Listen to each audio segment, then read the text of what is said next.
Então, na verdade, a oração na Bíblia existe desde Adão. Quando Adão conversava com Deus, então ele estava o quê? Orando. Conversar com Deus é orar. Então, desde Adão, quem ensinou seus filhos a orarem foi o próprio Adão. Então, seus filhos, por exemplo, Caim e Abel, já ofereciam o quê? Sacrifícios a Deus, oravam. Então, quando a Bíblia diz que a partir de Sete se começou a invocar o nome do Senhor, então ali já era um tipo de oração específico, que era o quê? Começava-se a prestar um culto a Deus, e Deus começou então a ouvir a oração do homem sem ser o quê? Um diálogo pessoal. Então, olha só, antes Deus falava diretamente com o homem. Agora Deus vai ouvir a oração do homem e vai responder, mas não falando diretamente com o homem. Ele vem o quê? Através da sua palavra falar com o homem, através de uma outra pessoa que pode vir falar com aquele homem, pode falar com o homem no seu pensamento, né? Deus pode ir lá trazer, lá no fundo do coração dele, uma mensagem, uma ordem, né? Pode ver que Deus falou com várias pessoas assim. Então, hoje existe o quê? As profecias, né? Existe a palavra de sabedoria, que é falar alguma coisa que vai acontecer no futuro. Existe a palavra da ciência, ou conhecimento, que é revelar alguma coisa no passado ou no presente. Então, Deus fala de diversas maneiras. E fala através da palavra também, a palavra de Deus. E não é só através da palavra de Deus, não. Tem gente que pensa que Deus só fala através da palavra de Deus. Não. Uma profecia é Deus falando conosco. Para o quê? Exortação, edificação, consolação. Então, um profeta, de repente, ele é um homem, um ministério, profeta, como está em Efésios 4:11, pode vir trazer para nós uma mensagem falando, Deus mesmo falando conosco a respeito de alguma coisa que vai acontecer no futuro, ou revelando alguma coisa que está acontecendo em outra parte, que nós precisamos saber. Então, Deus fala de diversas maneiras, né? E Jesus continua falando conosco através do Espírito Santo. Agora, o principal método que Deus usa hoje para falar conosco é através da sua palavra. Mas a pessoa vai ler a Bíblia, vai explicar o que está lendo, né? E durante a explanação, Deus usa aquela pessoa para falar conosco. O Espírito Santo sonda as nossas necessidades e a pessoa vai falando e fala conosco. Para você saber mais detalhes sobre lição, você entra no nosso site aí. Temos a lição escrita, que é bem mais detalhado. Por causa do tempo que nós temos aqui ser pouco, nós não podemos entrar muito em detalhes. Então você vai ver aí vários homens de Deus orando. Começa lá de Adão e vai seguindo, né? Então nós destacamos, por exemplo, Enoque, que falava com Deus, tinha uma intimidade tão grande com Deus, andava com Deus, e Deus o levou para si. Seria então como Deus chegasse para Enoque e dissesse: Enoque, a gente todo dia conversa, eu tenho que vir aqui falar com você todo dia. Vamos fazer o seguinte, vem cá para cima, que a gente conversa mais particularmente, né? Conversa mais intimamente. E levou Enoque. Olha só, assim é a igreja. Se a igreja estiver todo o tempo orando, em comunhão com Deus, né? O que acontece? Daqui a pouco Jesus disse: vem para cá para nós conversarmos aqui em cima. E arrebata a igreja.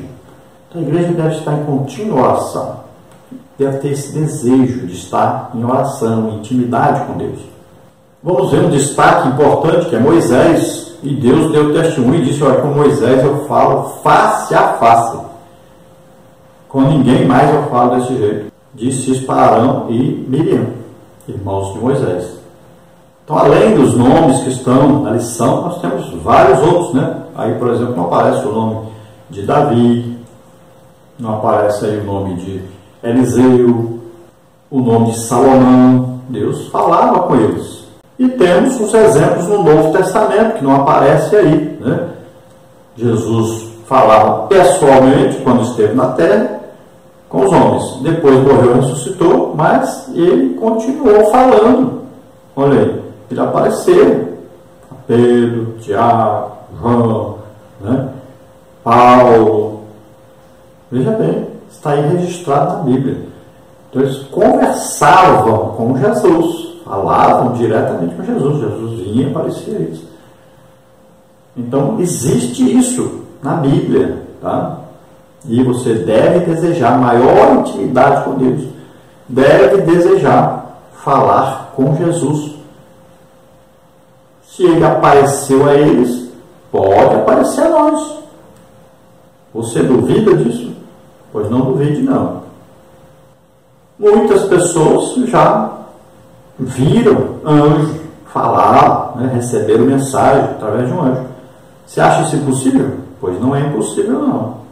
Vamos então sobre o tópico 3, Jesus e a prática da oração. Os evangelhos relatam que Jesus orava em secreto continuamente e chegam a registrar algumas orações, como aquela feita no jardim de Getsemane e também aquela em favor dos discípulos em João 17. Todos os evangelhos mostram a oração individual do Senhor. Mateus 14:23, Marcos 1:35, Lucas 6:12. Mesmo sendo Deus, Jesus estava também na condição humana e, como Paulo, buscava a dependência do Pai. Jesus é o maior exemplo de oração para os cristãos. Então os evangelhos são claros nessa oração que Jesus fazia, sempre. Jesus estava procurando o quê? Intimidade com o Pai. Ele sentia necessidade de estar na intimidade com Deus, falando com o Pai. Pode ver que isso era uma rotina de Jesus. Todo dia Jesus orava. E ele não seguia o padrão judaico, né, de orar ali 3 vezes ao dia, 3 horários, de manhã, tarde, à noite. Mas todo o tempo que ele tinha disponível para orar e fazer isso, estar em intimidade com Deus, ele aproveitava e fazia. Agora, na maioria das vezes, ele orava o quê? À noite. Por quê? Porque era a única hora disponível. Muitas vezes ele orava sobre os montes. Por quê? Porque as pessoas não deixavam ele só para ele orar. Então, muita gente atrás dele, o que ele fazia? Ele subia ao monte, colocava os discípulos cercando ali, né, protegendo, vigiando. E quando levava mais para sua proximidade, levava apenas Pedro, Tiago e João, ficavam mais próximos. Mas ele se separava num lugar à parte para falar com o Pai. Veja bem. E no Getsemane aconteceu exatamente isso. Então, olha só que Jesus procurava orar, desejava orar e praticava a oração.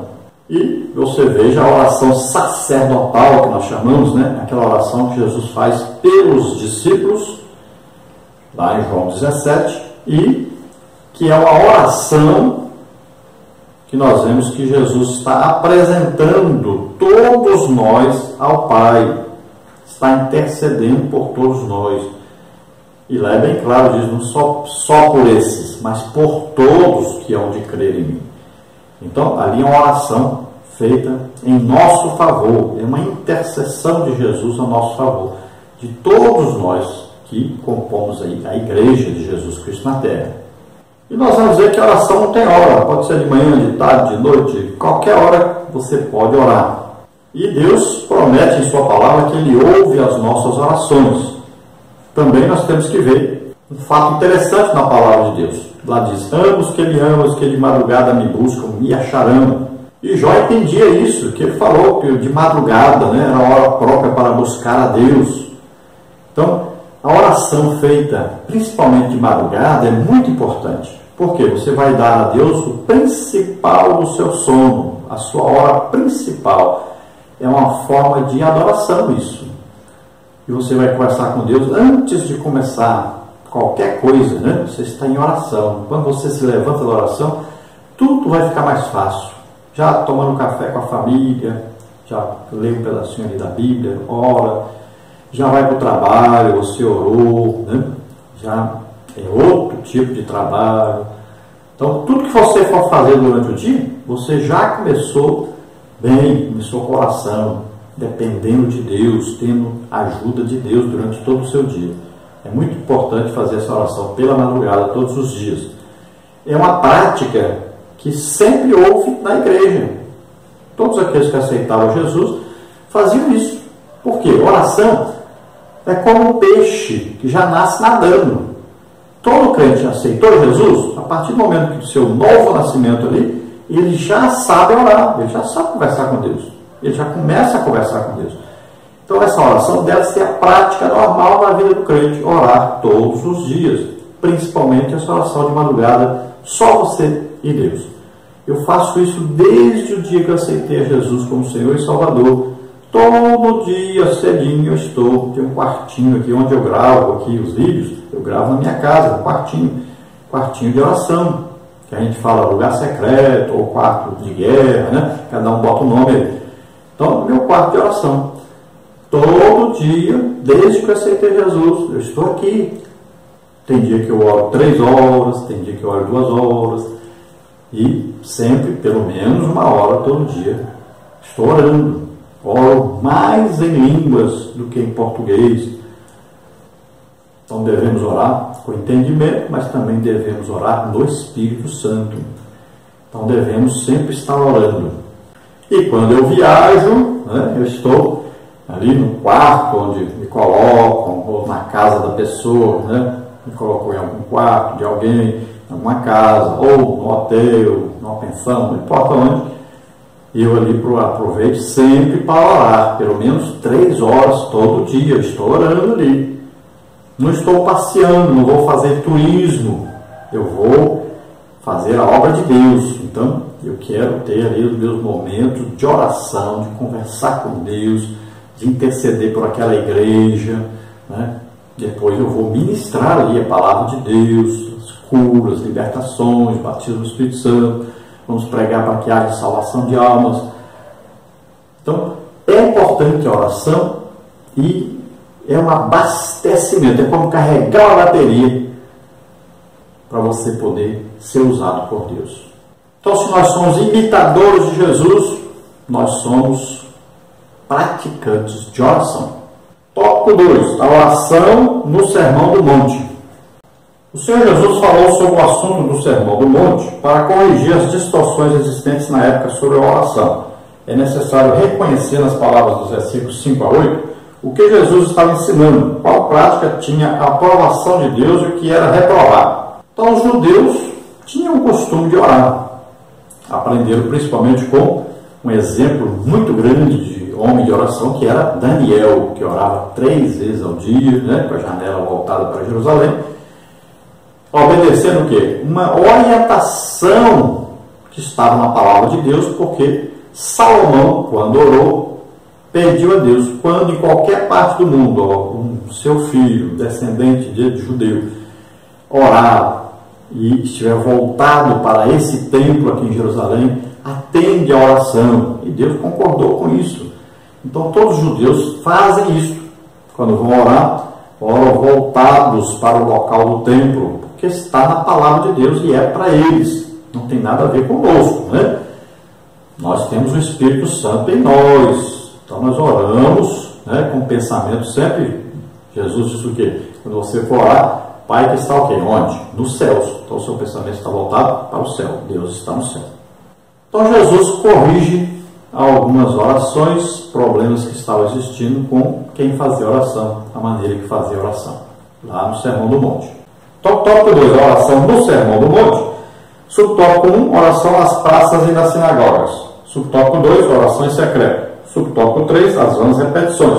Subtópico 4, entendendo o ensino de Jesus. Jesus não estava proibindo orar nas ruas, praças ou nas sinagogas. É que líderes religiosos na época procuravam as esquinas e os locais movimentados, onde levantavam as mãos para cima na presença das pessoas para mostrar a elas uma imagem de alguém piedoso e temente a Deus. Eram exibições para serem elogiadas pelo público. Por isso Jesus disse, em verdade vos digo, que já receberam o seu galardão.